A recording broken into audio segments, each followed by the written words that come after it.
Welcome to an amazing episode on interview session at OOU Campus Mirror.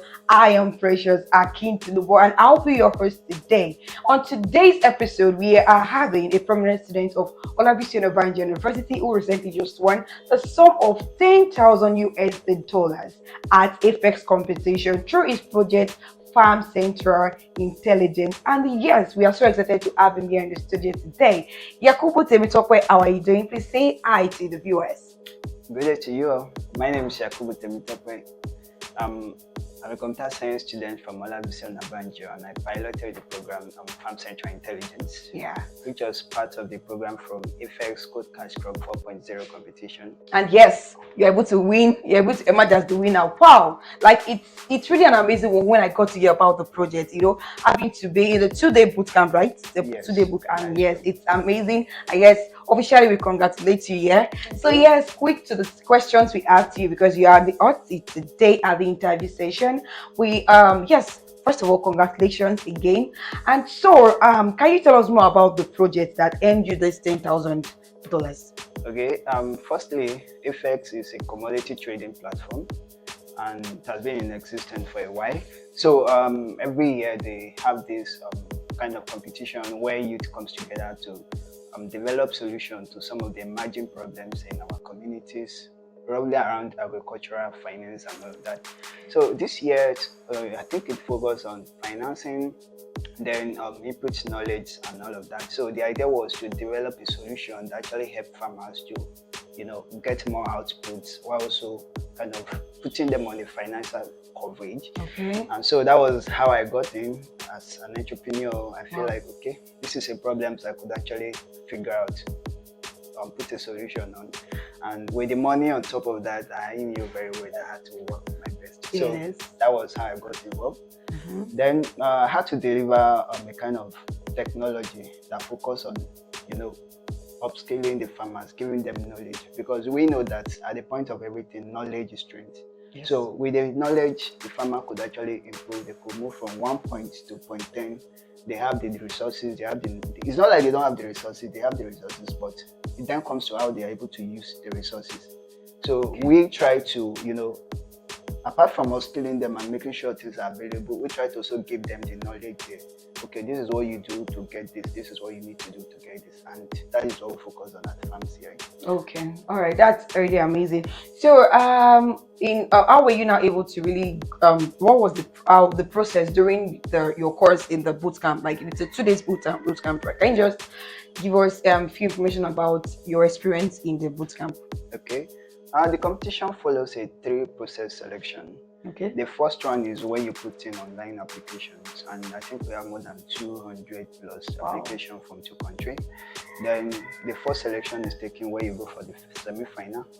I think it's subdivided into Kenya, then Kaduna and Ibadan. So I attended the Ibadan boot camps where I actually spent like 2 days there, preparing and pitching for the semi-finals. Wow. So I came second at Ibadan.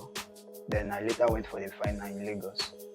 So it was from Lagos that I actually got to the winning stage. Yeah. That's amazing. Yeah, that's really amazing. So what inspired you to undertake this project? And during the course, were you able to face some challenges? Yeah, there are definitely many challenges when you're into this. The first thing is I am inspired because I'm always a builder. Yeah. I'm an entrepreneur and I'm a product manager. So as a product manager, you have to envisage what the problem is and how to find solutions.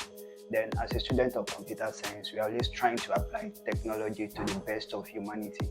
But the biggest inspiration is the fact that I've always liked the agricultural sector. I mean, I want to be a farmer, but illiterate farmers. I mean, people use technology to solve the big issue. So when the challenge comes in, I already had a startup that I'm working on. So I just put in the project and tweak it based on the demand of the theme of the competition. I think that's the biggest motivation. Now, the challenges I face come from school. Trying to merge school activities with other projects is a very difficult one. But as an entrepreneur, it's something you must do. So you have to just try to make solutions to those problems, right? And that's amazing. So now let's come to the institution phase. We are in Olabisi Onabanjo University. So how do you think this project can really make an impact in the school and the environment at large? Okay. While we are designing, the emphasis we made was to focus on practical knowledge. Most of our students in the agricultural sector focus on theoretical impact. So, and this farmer can't make use of any theoretical knowledge. Yes. So we comes in here trying to match the bridge between theory and practicality. Practical. Wow. So by developing a database full of agronomy, and we deliver it through multilingual languages where different language indigenous could actually understand and make use of it practically. So we are also there to make sure that while they are using that, if they miss any part of it, we could always correct them or take them through the right part. So the idea is to improve the input to improve the output. Oh wow. So that is how we work.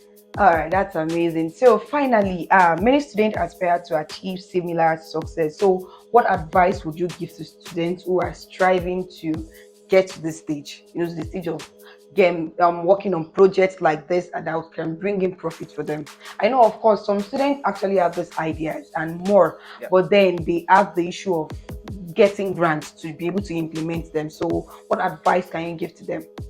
I think the first advice I will tell you, anybody there, is to know yourself, know your strengths, and know what you can do. Yeah. Don't go into something because you want to make money. Just go in there because you want to solve problems, because that's really where you want to be. And once you do that, then I think the road's open to you. Secondly is resiliency. Be ready to try and fail. Be ready to do things that didn't work. I didn't just start this today. It's been something I've been working on for 5 years. Yeah. So, constant failures and standing up, that is iterations, and that is what actually got there. So if you keep doing it and you didn't stop, you become more of, it's an art, not a science. So there's no rule to it. The more you do it, the more you get perfect. And one of those days, of course, your light will shine, because you can keep, you won't be on that road for a while. That's all. And you'll get what is necessary for you. I mean, what you really deserve. So it's for you to be resilient. It's for you to do things constantly. When you fail, you rise up and you keep doing it again and again until that moment when you hit. Oh, wow. So that's a very wonderful advice to students out there, because I'm sure most of us here, we all want to get to know those ideas and tips. And that's, so last question, and that is a personal question. So can you let us know, are you proud of yourself right now? Definitely, I should. I am. All right, so that's amazing. It's really an amazing session. I've been this interview session with Yakubu Temitope. Yakubu Temitope, we are so proud of you. And yes, from OOU, we are saying congratulations. And that's all on today's interview session. And with, Yakubu Temitope. Make sure you join us for more episodes in OOU Campus Mirror. Check us out on YouTube, on Twitter, on Facebook, on Instagram, and all other platforms. We are there for you. And yes, join us next time. I am Precious Akintubo. Thanks for staying with us.